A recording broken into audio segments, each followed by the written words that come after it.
Bonjour frères et sœurs, soyez bénis au nom de Jésus-Christ. À vous tous, amis visiteurs, amis internautes, mon épouse et moi-même, donc Myriam et Romuald Hans, et toute la famille Hans, vous souhaite la bonne année. On n'a pas eu l'occasion, donc là c'est un mail groupé. Gloire à Dieu. Que la bénédiction, la prospérité, la santé, la joie, le salut soient avec vous en cette année 2026. 2026 sera forcément meilleur que 2025. Pourquoi? Parce que Jésus revient bientôt. Amen. Amen. Est-ce que ce matin, vous voulez m'aider à prêcher? Il y a une seule personne qui a répondu. Pardon, ce matin, plus que jamais, la parole, ou plutôt moi, j'ai besoin de vous. Vous savez, la prédication, c'est une vocation collective. La prédication, ce n'est pas quelqu'un qui parle et puis s'il se trouve quelqu'un pour écouter. Non, la prédication en Église, c'est une vocation ensemble, la prédication. C'est-à-dire ensemble, pourvu que la voix de Dieu sonne au milieu de nous. Et si elle sonne dans l'Église, alors ce monde aura une porte de salut. Amen. Voilà, juste vous apporter des salutations un peu lointaines, puisque pendant toute une semaine, avec mon épouse Myriam, nous étions en courte mission pour un jeûne et prière d'une semaine à l'Assemblée de Dieu de Clamart, dans les Hauts-de-Seine. Donc c'est en haut là-bas. Voilà. Et donc le thème de la mission, c'était le règne du Dieu de la mission. Donc nous avons pu chaque jour, de dimanche à vendredi, présenter la mission, présenter l'œuvre missionnaire, et puis ensemble avec nos frères et nos sœurs de Clamart, prendre un temps à part pour louer Dieu, acclamer Dieu chaque jour, écouter sa parole, prier, intercéder et croire que l'Église se prépare pour la venue de Jésus. Amen. Donc merci pour vos prières. Cette semaine encore, nous serons en déplacement à Bordeaux, à l'Institut biblique pour le cours de missiologie, et puis dans 2 semaines aussi. Donc merci pour vos prières. Alors, ce matin, donc, je vais faire travailler la caméra aujourd'hui. Ce matin, nous allons nous aider. Voilà, si quelqu'un peut se lever, m'aider à placer les chaises là où je vais lui demander. Un volontaire, voilà. Si tu peux le mettre au début de l'estrade, voilà. Et j'aimerais, comme on dit, faire une leçon de choses. Ce n'est pas l'école du dimanche ce matin, alors on va le mettre sur l'estrade. Ce n'est pas le culte de famille, mais la parole de Dieu, c'est pour toute la famille. Et donc celle-ci, on va la mettre au milieu. Voilà. Bon, j'ai que 5 chaises, hein, rassurez-vous. Et une chaise ici. Vous comprendrez plus tard.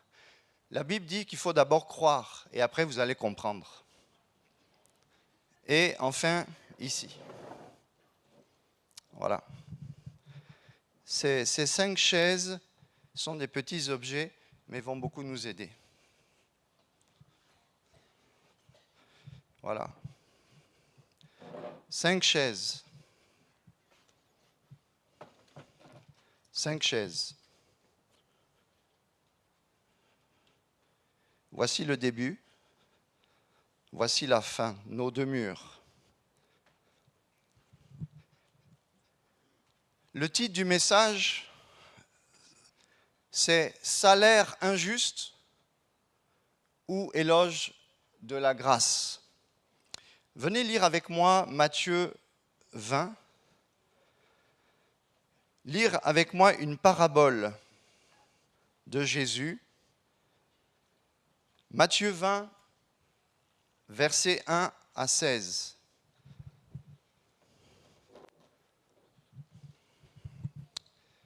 Ça va, on est ensemble? Ok, la caméra est là, les internautes sont là, le Seigneur est là. Maintenant, lisons sa parole. Car le royaume des cieux est semblable à un maître de maison qui sortit dès le matin. Bon, vous allez comprendre. La caméra, ça va toujours? Ok.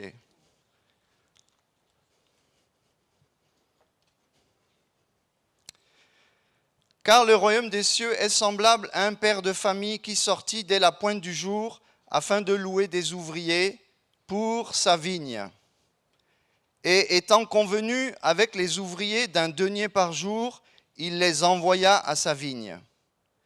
Il sortit encore vers la 3e heure, et il en vit d'autres qui étaient sur la place, sans rien faire. Et il leur dit, « Allez vous aussi à ma vigne, et je vous donnerai ce qui sera raisonnable. » Et ils y allèrent.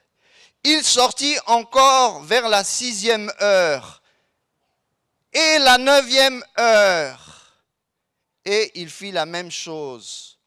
Et vers la 11e heure, il sortit et en trouva d'autres qui étaient sans rien faire.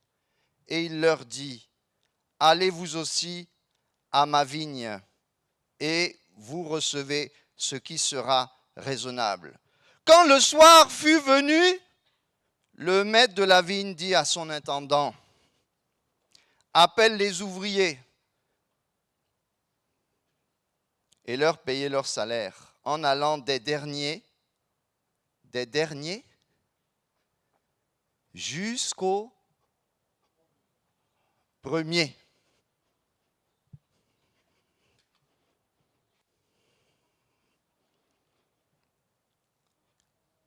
Je répète, quand le soir fut venu, le maître de la vigne dit à son intendant, « Appelle les ouvriers et leur payer leur salaire en allant des derniers jusqu'au premier. » Et ceux de la 11e heure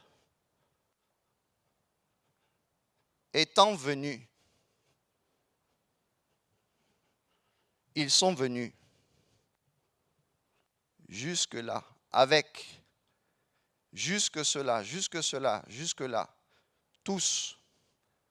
La Bible nous dit, au verset 10, que les premiers étant aussi venus s'attendaient à recevoir davantage, mais ils reçurent aussi chacun un denier. Et l'ayant reçu, ils murmuraient contre le père de famille, en disant, qu'est-ce qu'ils ont dit?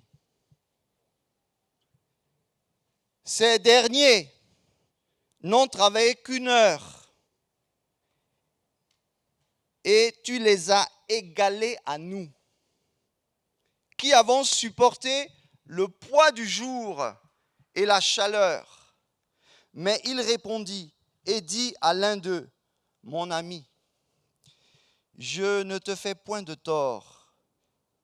N'es-tu pas convenu avec moi d'un denier? Prends ce qui est à toi et va-t'en. Je veux donner à ce dernier autant qu'à toi. Ne m'est-il pas permis de faire ce que je veux de ce qui est à moi? Ton œil est-il méchant parce que je suis bon? Ainsi les derniers seront les premiers, et les premiers seront les derniers. Car il y en a beaucoup d'appelés, mais peu d'élus. Amen. Le contexte général de cette parabole dans Matthieu, c'est la question de l'accès au salut et de la véritable condition de l'accès au salut. Finalement, c'est la connaissance du véritable salut de Dieu. Jésus parle en Matthieu 19, 23 de la difficulté des riches d'entrer dans le royaume de Dieu. Mais il donne une réponse à la question d'un des disciples. En Matthieu 19, 25, mais alors, qui peut être sauvé? Si les riches ne peuvent pas être sauvés, comment, si c'est si difficile, nous les plus petits là, les derniers, comment pourrions-nous être sauvés? Et Pierre demande, mais nous les disciples, parce que bon, nous là qui sommes avec toi, nous on a tout quitté, nous on a tout donné. Qu'est-ce qui va nous arriver à nous? Jésus annonce en réponse, dans Matthieu 19, 30, plusieurs des premiers seront les derniers et plusieurs des derniers seront les premiers. Et bien sûr, les disciples ne comprennent pas. Il faut une explication. Et l'explication va venir de cette parabole. Les paraboles de Jésus. C'est Luc 13, 30 qui cite aussi cette parole dans l'ordre inverse, en faisant référence à une prophétie que des hommes viendraient des 4 points cardinaux et s'asseoiront à la table d'Abraham, le père de la foi.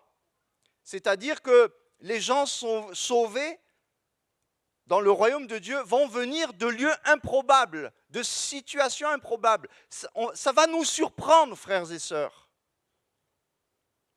Et certains auditeurs de Jésus croyaient avoir un droit automatique à être les premiers, à être les seuls à être appelés enfants d'Abraham. C'est vrai que Israël avait eu la priorité dans l'annonce du salut. Les premiers avaient bien été embauchés alors qu'il faisait encore nuit.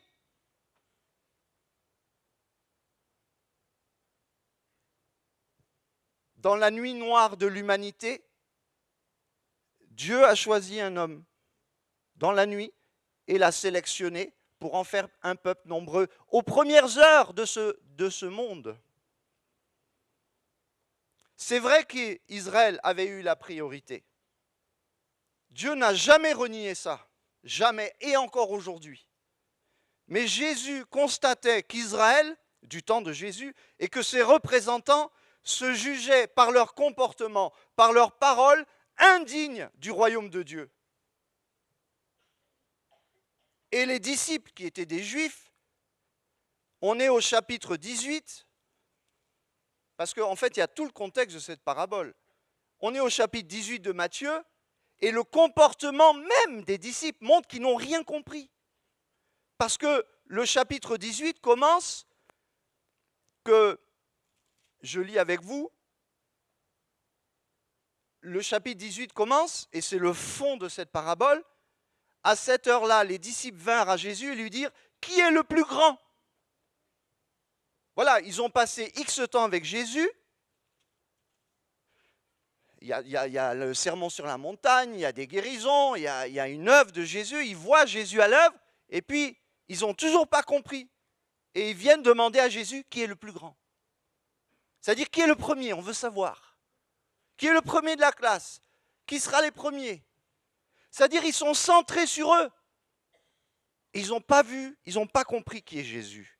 Ils n'ont pas compris.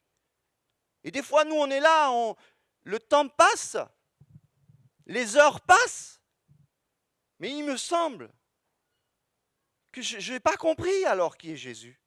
J'ai toujours pas compris. Je suis toujours finalement à l'école. Et heureusement, ils ont eu l'opportunité, en tant que disciples, de poser la question à Jésus et d'avoir une révélation. Alors mon frère, ma soeur, mon ami, tant qu'il est encore temps, tant que ce n'est pas la nuit, parle à Jésus, prie Jésus, pose-lui la question et il te répondra.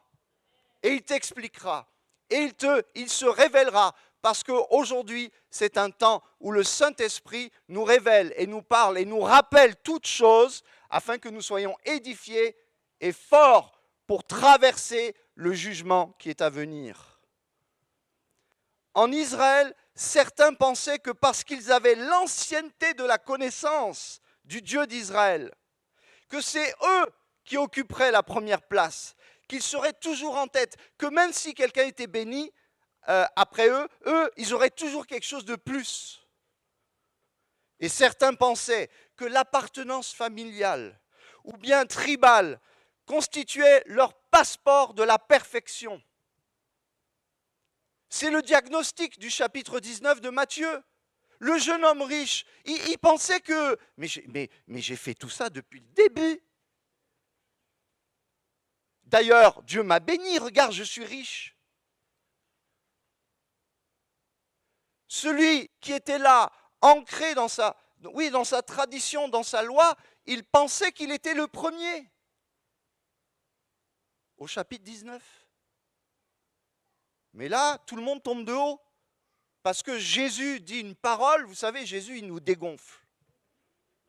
Jésus, nous, on est là, on gonfle, c'est la fontaine. Hein. On gonfle, et pouf, en un instant, en une seconde, en un attouchement du Saint-Esprit. Dégonflé. Le dimanche, c'est le jour où on dégonfle. Il vaut mieux le dimanche dégonflé, d'accord, se présenter avec le Seigneur lundi matin, hein, se remettre à l'école. Oui, je suis rempli de la puissance de Dieu. Oui, j'ai l'Esprit en moi.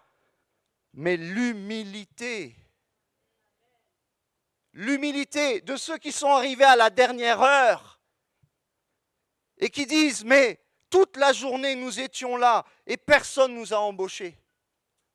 J'ai gâché ma vie, j'ai gâché mon temps, j'ai loupé peut-être ça et ça dans ma vie. Mon ami, entre la 11e heure et la 12e heure, il y a un temps qu'on appelle la grâce. Il y a un temps de la grâce. Et ce matin, nous voulons faire l'éloge de la grâce. Nous rappeler que si nous nous présentons ensemble dans un chemin de perfection, nous sommes tous ici dans un chemin de perfection. Nous avons tous à nous perfectionner, nous avons tous à apprendre, quelles que soient les époques. Vous savez, frères et sœurs, tant qu'on n'a pas fait et vécu certaines choses, comme les disciples, nous ne serons pas et nous ne régnerons pas avec celui que la Bible appelle le premier des premiers, Jésus-Christ de Nazareth, le Fils de Dieu, qui nous révèle le Père. Alors comment comprendre ce qui se passe dans ce passage? La parabole de Jésus ici va nous projeter dans la logique différente du royaume de Dieu. Une logique différente. C'est pour ça qu'il commence par « le royaume des cieux est comme ». Vous savez que nous avons besoin de clés d'interprétation de cette parabole. Je rappelle que dans les 27 livres du Nouveau Testament, on dénombre à peu près 46 paraboles, parce que tous les théologiens ne sont pas d'accord sur ce que c'est une parabole. Alors des fois, vous trouverez des chiffres différents, parce que c'est un style littéraire et dans le texte. Alors un grand nombre, bien sûr, le plus grand nombre, évidemment, est donné par Jésus, sur le royaume des cieux notamment, particulièrement dans Matthieu, et la parabole a toujours un code précis, c'est-à-dire que ce n'est pas un fait historique, mais c'est une histoire qui parle de la réalité humaine et spirituelle, elle est racontée en vue de nous faire réfléchir et de trouver la voie de la sagesse, la juste attitude pour la juste décision. Mais d'abord, alors qui sont ces personnages? Le personnage central, vous avez vu, c'est le maître. C'est lui le centre. C'est lui le gouverneur. C'est lui qui ministre. C'est lui qui dirige finalement. Il est le centre de cette histoire. Et c'est lui qui recrute les ouvriers dans sa vigne, dans un temps donné. Il y a 4 facteurs. 4 facteurs. Le maître, les ouvriers, la vigne et le temps. C'est, selon une version, un maître de domaine. Et il le dit, mais tout est à moi là. Tu es dans ma vigne, tout est à moi. C'est un maître de domaine. Une autre version dit c'est un propriétaire. C'est un maître de maison. On dirait peut-être aujourd'hui un patron, un boss. Le chef, quoi. Mais ce n'est pas tout à fait cela dans l'esprit du texte. Car on voit qu'il y a une notion familiale dans ce terme utilisé, notamment dans la version Osterwald, qui dit « un père de famille ». J'aime bien cette traduction, un père de famille. Le mot grec signifie qu'il est chef sur une maison. Il est chef sur une maison. Et à la base, c'est un homme qui sort de chez lui. C'est un père de famille. Et bien sûr, dans une interprétation chrétienne, nous dirions que le maître de la maison, c'est le Seigneur. C'est le maître de la vigne, c'est-à-dire l'Église. L'Église, c'est le champ du Seigneur. Mais une Église, attention, pas derrière ses murs, une Église en mission, dans un vaste domaine, le monde.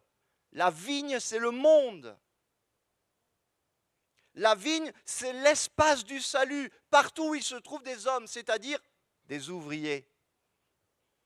Pour y rentrer, il faut que le maître du domaine nous y appelle. Mais pour qu'il nous y appelle, il faut qu'il rentre dans ce monde. Vous avez remarqué plusieurs fois, il sortit. Il était dans sa maison. Sa maison, c'est le ciel. Et il est sorti plusieurs fois, à divers âges, j'en parlerai tout à l'heure, par l'Éternel dit, par ses anges, par ses prophètes. Il est sorti toujours par sa parole. Et à un moment, il est sorti par sa parole faite chair, Jésus-Christ. Et aujourd'hui, il sort encore, frères et sœurs, par le Saint-Esprit. Il parle selon les Écritures. Les Écritures.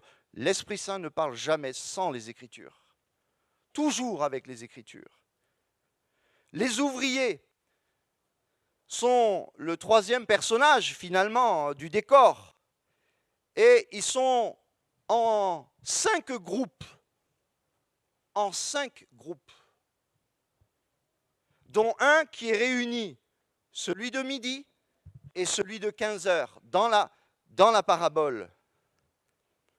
Symboliquement, les ouvriers, ce sont ces hommes, à la base, qui sont sur la place publique, c'est-à-dire le monde, et qui attendent. Ces hommes sans Dieu, qui attendent que quelqu'un, non pas les loue, mais les adopte pour les faire rentrer dans la maison du père de famille. Les hommes attendent aujourd'hui que quelqu'un vienne leur donner, non pas du travail, mais le salut, la vie éternelle. Et partout dans le monde, les hommes sont religieux et cherchent la vie, comme notre frère Arnaud l'a partagé. La vie, choisis la vie, mais des fois, on ne sait pas où est la vie, où est la mort, on est là, on ne sait pas, mais où est le chemin? Et pour connaître ce chemin, le maître, il est sorti. Il est venu vers ces hommes et il leur a montré le chemin. Il a dit, voilà où est ma vigne, allez-y. Il leur a dit au premier, il leur a dit au deuxième, il leur a dit au troisième, au quatrième et au cinquième. Le maître n'a pas changé. Il a toujours le même discours. Dieu ne change pas, frères et sœurs. Peut-être tu t'es converti depuis longtemps, mais il n'a pas changé. C'est le même. Hébreux 13, 8, si ma mémoire est bonne, il est le même. Il est le même. Pourquoi vous voulez penser que parce que nous sommes en 2026, Dieu a changé? Dieu n'a pas changé. Il n'a pas changé. C'est nous qui évoluons, c'est nous qui réfléchissons différemment. On voit dans cette parabole que Jésus va montrer l'importance de 2 temps. Le temps où il y a l'embauche, le premier salut, on va dire, et puis la discussion au moment du paiement, c'est-à-dire, la Bible parlerait du jugement dernier, c'est-à-dire à la fin. Sur l'échelle du temps, frères et sœurs, sur l'échelle du temps. Dans sa parabole, Jésus découpe cette journée. Chez les Juifs, le jour commençait à 6 heures du matin et finissait à 18 heures. Donc il vient très tôt, il fait encore nuit, il vient, il trouve ceux qui sont déjà là dans la nuit, ils sont les premiers, et il revient, une fois il sort, il recherche encore. Pourquoi ? Parce que le Seigneur a une grande œuvre, une grande vigne.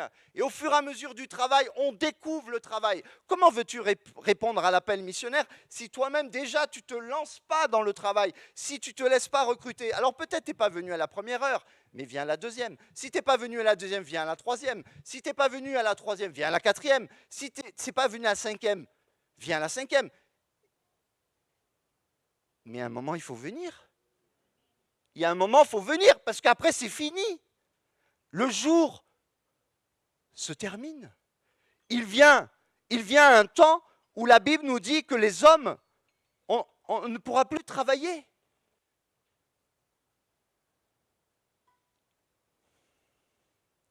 Dieu te donne rendez-vous. À toi, à ta famille,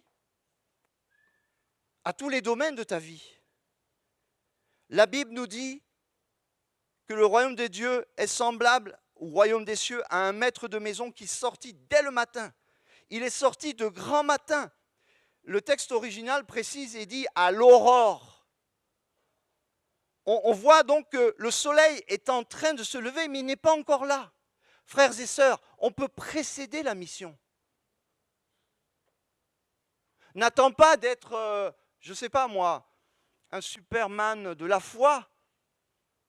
On ne connaît pas la nature des premiers ouvriers. On ne sait pas si il y avait des inexpérimentés, il y avait des gens très qualifiés, des jeunes, des moins jeunes. On ne sait pas, il n'y a pas le détail. Des ouvriers, ils étaient là.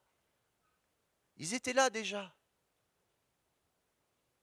On voit chez ce maître, chez ce père de famille, chez cet entrepreneur, un zèle. Parce que très tôt, il cherche les ouvriers. Laissez-moi vous dire que Dieu cherche. Et il cherche. Il n'attend pas le jour. Déjà dans l'ombre, il cherche. C'est-à-dire qu'il ne cherche pas des gens parfaits. Regardez le premier recrutement. Franchement, je ne sais pas moi, quand on embauche quelqu'un, on le fait dans pleine lumière. Hein. On veut voir comment il est et tout. Mais là, sur la place publique, en pleine nuit, sélectionné, tu ne sais pas trop sur qui tu tombes en fait. Comme on dit, l'apparence du métier. Il a du zèle. Parce qu'il a du zèle pour aller accomplir quelque chose qu'il veut réussir. C'est-à-dire recruter des ouvriers. Peut-être en trouver suffisamment en nombre avant que d'autres ne viennent. Peut-être pour trouver et choisir les meilleurs. Il n'en avait pas assez. Mais il les a quand même pris. Il n'a pas dit, bon, il n'y a pas assez de monde, je m'en vais. Non. Dieu, Dieu est zélé. Ce n'est pas notre nombre qui fait son intérêt pour nous. C'est notre désir d'aller dans la vigne. C'est notre désir de répondre. On voit qu'il veut recruter, il veut trouver suffisamment, il ne veut pas forcément choisir les meilleurs, mais peut-être aussi il veut que le travail commence à temps, non ? Il veut que le travail commence. Et il n'est jamais trop tard pour bien faire. Oui, pour faire les choses bien. À temps pour arriver jusqu'à sa vigne. Et il veut les louer pour la journée. Ces ouvriers, dans le texte, sont désignés comme mercenaires. C'est le terme exact. C'est-à-dire, ils ne s'attendent à rien d'autre que d'être loués, c'est le mot, pour une journée. Et je dirais que pour le Seigneur, quand il vient te chercher et te prendre, ce n'est pas pour un jour de ta vie, parce que là, ce jour, cette journée, dans la parabole, c'est pour toujours. C'est pour toujours. Parce que pour le Seigneur, 1000 jours sont comme un jour. Alors bien sûr, on peut faire une lecture spirituelle en interprétant que Dieu, le Maître, il est sorti en Jésus-Christ, il s'est incarné, il a quitté le domaine du ciel pour venir dans le monde, la place, au travers de son incarnation. Il s'est dépouillé, nous dit Philippiens, il s'est abaissé. C'est lui qui appelle l'homme après homme à différentes époques. À différentes époques. Et le Seigneur, tant qu'il n'est pas revenu, il continue de le faire. Pour ceux qui cherchent, parce que oui, il faut un minimum chercher, mais la grâce de Dieu, on constate dans ce texte qu'il y en a, ils étaient là, à force, ils étaient là, mais ils étaient devenus sur la place oisifs, parce que le temps passait. Ils ont oublié le Dieu de leur Père. Il y a des chrétiens qui ont oublié que Dieu les a appelés. Ils ont oublié, ils sont là, ils sont devenus oisifs. Et puis, ils se disent, le temps passe. Et puis, ils sont même étonnés que le maître vienne et disent, mais moi, je vous embauche. Surtout ceux de midi et de 15 heures. Je vous embauche, allez-y. On n'a même pas parlé salaire. Je vous donnerai ce qui est convenable. Et ils avaient confiance en lui. À un moment donné, fais confiance au Seigneur, mon ami. Fais-lui confiance. Retrouve ta joie. Allez, on y va. Il fait chaud, c'est midi, c'est 15 heures, mais on y va. On y croit. Mais combien disent, oh non, c'est trop tard, j'étais pas là, je mérite pas. Mais nous tous ici, entre nous, qui mérite? C'est bien lui qui est venu nous chercher. Quelle différence entre celui qui est venu chercher là et là? Comme je l'ai dit au début, il a les mêmes intentions vis-à-vis de nous. Tu penses qu'il va laisser son intention? Dis à ton voisin, non. Il ne va pas laisser. Mais oui, encourage ton frère et ta sœur. Dis-lui non. Il les appelle au salut et il les fait rentrer dans son champ, dans l'église. Il les embauche serviteurs, co-ouvriers avec Christ. Pour faire quoi? Pour récolter, c'est-à-dire sauver des âmes. Sauver des âmes par l'évangélisation, par le témoignage, par la mission, par notre manière de vivre, de travailler. Et à la fin, le maître fait connaître son salaire. C'est le salut, c'est ça ce denier. Ce denier-là, hein, il n'est pas divisible. C'est un salut plein. Tout le monde a le même denier. C'est la même vie éternelle. Aux premières heures, le salut qui était au commencement, c'est le même salut qu'aujourd'hui. Le salut n'a pas prêché. C'est pour ça que la prédication de la croix ne peut pas changer. C'est le même message. La vie éternelle. Si tu crois que Jésus-Christ est ton sauveur et ton Seigneur, alors des sources d'eau vive jailliront du dedans de ton cœur. Crois-tu cela? Jésus-Christ est vivant, il est ressuscité, c'est le même, il n'est pas le Dieu des morts, il est le Dieu de la vie. On voit qu'ici, que ces hommes, à la fin, à la 18e, 19e, on ne sait pas quand ils ont été payés, mais en tout cas, c'était avant la fin, parce qu'il fallait qu'ils mangent. L'ouvrier attendait d'avoir un salaire pour manger. Et tant qu'il n'avait pas son salaire, il ne mangeait pas. Paul nous le rappellera. Celui qui ne travaille pas ne mange pas. Et celui qui ne travaille pas dans la vigne, comment voulez-vous qu'il ait la vie éternelle? Ah. Donc, on voit que l'intendant apparaît. Il a reçu du domaine un ordre. Tu donneras un denier à tous, mais en commençant par les derniers. Et l'intendant, c'est qui? C'est Jésus-Christ. Il vient pour juger, pour rétribuer son Église, ceux qui lui appartiennent. Il vient bientôt et il nous rémunérera, frères et sœurs. D'abord, il nous donnera, il nous montrera que le plein salut qu'il nous avait promis est à nous. Mais la Bible nous dit qu'il y aura effectivement, semble-t-il, une autre récompense. C'est peut-être selon ce que nous aurons vécu, les places que lui nous aura attribuées. Certains seront, semble-t-il, plus proches. Mais tous seront un avec lui. Et nous serons connus et nous nous connaîtrons comme lui nous a connus. Et nous comprendrons notre valeur. Mon frère et ma sœur, tu as une valeur. Ne te laisse pas séduire par le diable. C'est ainsi que les premiers peuvent être les derniers. Et là, au moment du paiement du denier, c'est là où la bénédiction est tombée. Mais certains l'ont vu comme une malédiction. Et ils ont dit non, ce n'est pas juste. Alors je finirai par une leçon de choses pour nous tous. Mais j'ai besoin de votre aide. D'abord, avant de faire cette petite leçon de choses, j'aimerais dire à tous, allez, on y va.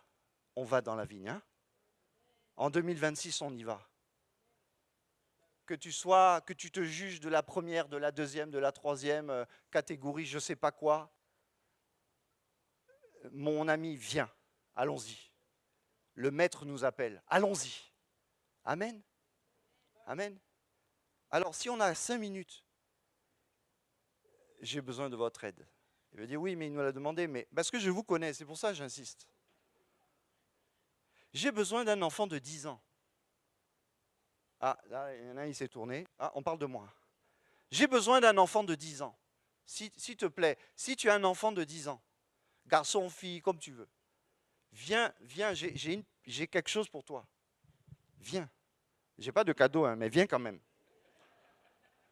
Y a-t-il un enfant de 10 ans? Voilà, j'ai besoin d'un adolescent de 16 ans. Bravo, jeune fille. Comment tu t'appelles? Noah. Noah, viens ici, viens. Toi, c'est la première place. Première heure, tu es là. Assieds-toi. Sois béni, Noah. J'ai besoin d'un adolescent, 16 ans, 17 ans, c'est pas grave. Il y a un adolescent, 18 ans. 18 ans, c'est adolescent. Hein. Allez, faisons vite. Aidez-moi.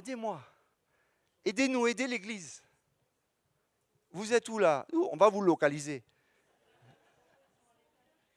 Mais il y a bien quelqu'un qui a 18-20 ans ici, qui a 16 ans. Il y a sûrement quelqu'un. Non, je pense qu'il y a quelqu'un qui est proche de cet âge. Oui, il y a les ados, mais il y a bien un jeune là. Ou quelqu'un qui ressemble à un jeune, je ne sais pas moi. Allez, j'ai besoin, ta place est là. J'ai besoin de quelqu'un de 17 ans. Sinon, je ne peux pas pouvoir prêcher. J'ai besoin de quelqu'un de 35 ans, s'il vous plaît. Toi qui as 35 ans, viens vite. J'ai besoin de quelqu'un de 50 ans. Voilà, merci. Et puis, les hommes sont en masse. Hein. Alors, voilà, quelqu'un qui a 16 ans, on dit que tu as 16 ans. On laisse la carte d'identité. Voilà, toi tu as 35 ans, toi tu as 50 ans. C'est ton vrai âge. Hein. Ok. Voilà, j'ai besoin de quelqu'un qui a 75, 80. Dévoilez vos âges. Voilà. 75?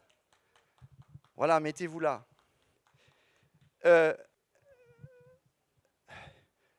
Merci beaucoup. Vous nous sauvez, vraiment.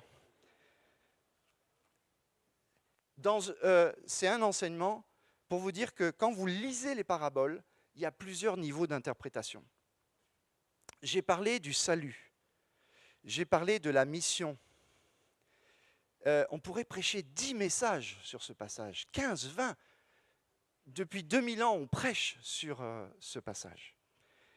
Et certains pères de l'Église ont commenté ces 5 heures différentes en parlant finalement du chemin du disciple et de sa maturité.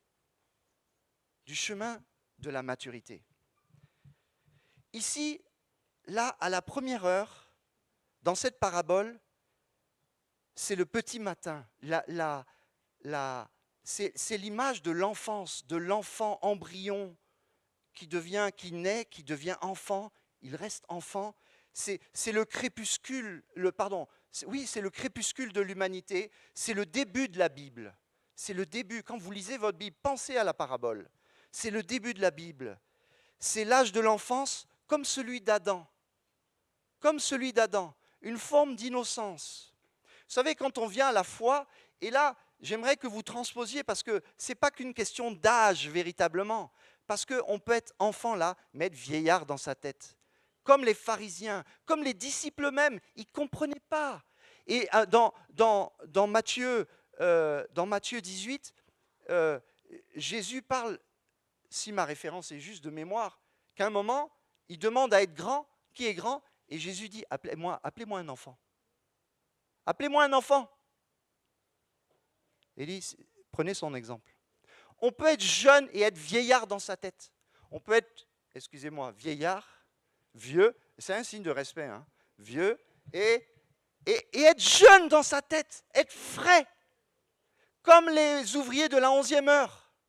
Quand on leur a dit, mais allez-y, mais moi j'imagine, je dis, mais c'est notre chance, c'est incroyable. Et puis quand ils ont reçu le denier, là, ils ont halluciné, quoi. Déjà, on les fait passer en premier, on les honore devant tous, et puis, bang, bing, un denier. Et quand ils apprennent que les premiers ont eu un denier, ils disent, bah, le patron, là, il faut qu'on reste avec lui. Hein. Lui, ça donne. Hein. Si tu as commencé avec Jésus, à l'âge plus ancien ou plus jeune, reste avec Jésus. La vie éternelle, ça n'a pas de prix. Donc ici, certains sont appelés comme enfants, car peut-être ils sont d'une famille chrétienne. Et ils sont mis en contact très tôt avec la vie du Seigneur. Mais on voit que dans leur vie personnelle, ils restent enfants. Ils restent enfants. Ils tardent à accepter les valeurs du royaume. Comme avec certains juifs, ils ne comprenaient pas. Ils estiment qu'ils sont les premiers. Ils sont nés premiers, ils resteront premiers.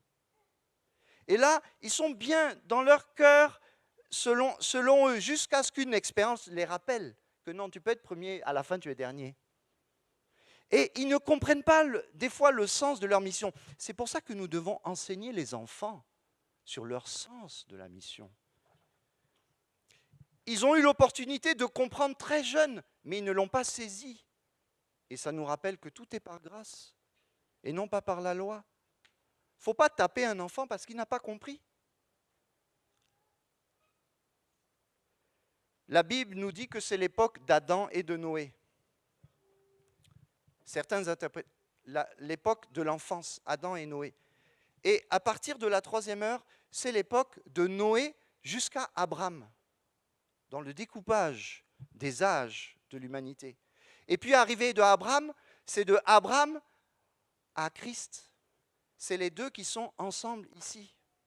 Et enfin, de Christ jusque ceux qui arrivent à la 11e heure, là c'est un peu différent. Ceux qui arrivent à la 11e heure, comment dire, c'est le temps de ceux qui attendent le retour de Jésus. Donc de Noé à Abraham, c'est le temps des premiers signes de l'intelligence, dans la foi, quand vous lisez la Bible. Les premiers pas de foi. C'est le temps de l'adolescence. C'est le temps où, entre Noé et Abraham, on commence à comprendre un peu c'est quoi la foi. C'est le moment où le soleil, dans le jour, commence à se lever. C'est le moment où on commence à faire des progrès et voir disparaître le froid du matin. C'est dans l'adolescence que progressivement, les plus jeunes font leur expérience. Et ils voient eux-mêmes, ils font quelques expériences, mais ils n'ont pas encore tout saisi. C'est le temps où l'on commence à sortir de l'inconscience pour embrasser la conscience de la foi et de la mission. C'est le temps où l'alliance s'approche. Et c'est là où, à cette 6e heure, à midi, quand le soleil de justice brille sur nos têtes, que nous rencontrons Jésus, c'est le temps d'Abraham, révélation directe, tu quitteras ta famille, je te bénirai, je bénirai au travers de toi toutes les nations. Et celui-là de l'Ancien Testament et celui-là du Nouveau avec Christ et les suivants, ensemble, au verset 5, ils sont mis ensemble dans la parabole. Pourquoi? Parce que le peuple de l'Ancien, dans la foi, et du Nouveau, sont le même peuple. C'est le même peuple qui seront sauvés. Nous retrouverons Abraham, nous retrouverons Jacob, et nous retrouverons tous ceux comme Sopater, comme Tichik, comme les chrétiens de Bérée. Nous les retrouverons, les deux alliances. Mais maintenant, dans ce dernier âge, c'est la dernière heure. Nous sommes dans la dernière heure. Nous sommes dans la 11e heure.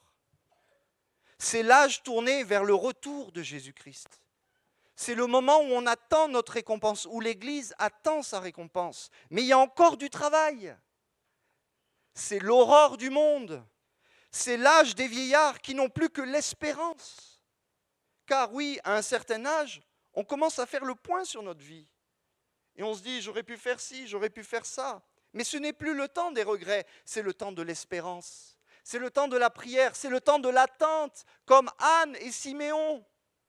Oui, et ils se réjouissent fraîchement. Regardez comment ils sont frais. À la 11e heure, ils vont rentrer et ils vont travailler. Vous savez, mes frères, mes sœurs, anciens doyens de notre Église, votre parole, si rare soit-elle, a une puissance de bénédiction. Oui, de voir l'accomplissement de la mission parmi les nations, la fin de la récolte qui annonce la rétribution finale. Sans les ouvriers de la 11e heure, on ne verra pas la fin. C'est eux qui ont permis dans cette parabole l'achèvement de la récolte. C'est grâce à eux. Oui, chez ces ouvriers, le maître n'attendait que de la bonne volonté. Parce qu'il leur a dit, mais vous êtes là depuis quand? Il dit, on est là depuis ce matin sur la place, personne ne nous a loués. Et il est là, il n'a pas cherché à les juger, à dire, mais tu n'as pas fait ce qu'il fallait, tu aurais dû aller là, tu aurais dû me téléphoner. Non, il dit, vous êtes là, il discute avec eux et à un moment il dit, allez viens, sois dans la joie, ne dis pas, oh j'ai pas fait ci, j'ai pas fait ça. Mes frères anciens, plus âgés, réjouissons-nous, la récolte est en train de se faire.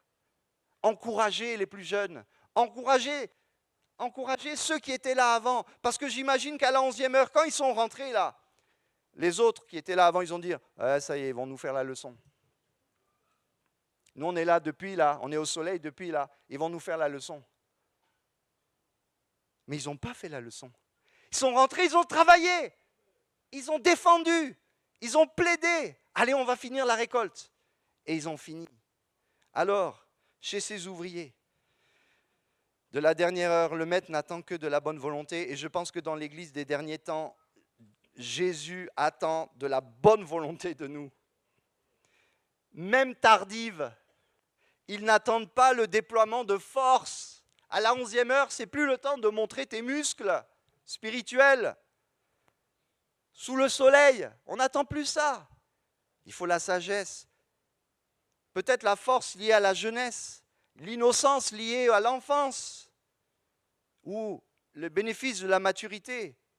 Non, la bonne volonté empreinte de grâce.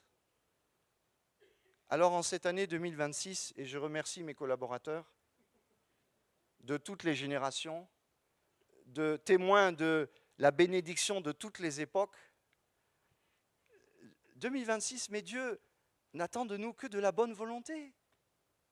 Et surtout, qu'ensemble, nous fassions l'éloge de la grâce. Amen. On peut se lever à notre place et j'invite mes collaborateurs à retourner louer le Seigneur. Merci beaucoup. Oui, bon, on les rangera après. Merci. Merci Seigneur. Merci pour ta parole. Merci pour l'élan de Dieu. Merci parce que tu nous donnes de te célébrer. Seigneur, tu nous dis que le premier risque d'être le dernier. Et les derniers risquent d'être les premiers. C'est la réponse que tu fais aux disciples qui demandent, mais qui sera le premier? Il n'y a pas d'affaire de premier ou de dernier. Réfléchis. Réfléchis à ton attitude. Réfléchis à ton entrain. Réfléchis à c'est quel salaire que tu poursuis. C'est quel salaire? Et quand quelqu'un est béni à côté de toi, que Dieu même lui donne à ton sens plus que toi, est-ce que tu diras, mais Dieu, tu n'es pas bon, hein? Seigneur, pardon, si nous avons vu que quand les autres étaient bénis, nous avons été jaloux, nous avons estimé que non, c'est ma place. Seigneur, pardon. Seigneur, tu dis dans ta parole ici que le maître a vu ce qui était dans l'œil de cet ouvrier. Il dit, mais tu me regardes d'un œil mauvais. C'est le même terme que quand Caïn regardait son frère Abel. C'est le même terme quand Jésus dit, quand vous priez, dites « délivre-nous du mal ». C'est le même mot qui est là. Délivre-moi de cette façon mauvaise de croire que moi je suis le premier. je ne suis pas le premier. Toi, tu es le premier. Toi, tu domines. Toi, c'est toi qui nous sers. C'est toi qui nous as servi en nous laissant rentrer dans ta vigne. C'est ton service jusqu'au sang qui a fait que nous sommes là. Seigneur, embrase ton Église. Embrase nos cœurs d'un cœur plein de reconnaissance, afin que notre service ne soit pas religieux, ne soit pas lassé, mais qu'ensemble nous voyons des vagues venir et nous bousculer, nous remettre en cause la façon de faire des plus jeunes peut-être, ou bien ceux qui apportent des nouvelles façons. Seigneur, tant que nous restons dans la vigne, sois le maître. Laisse ton intendant faire, nous donner les ordres. Ô Père, au nom de Jésus, par la puissance du Saint-Esprit, Amen. Amen. Merci à vous.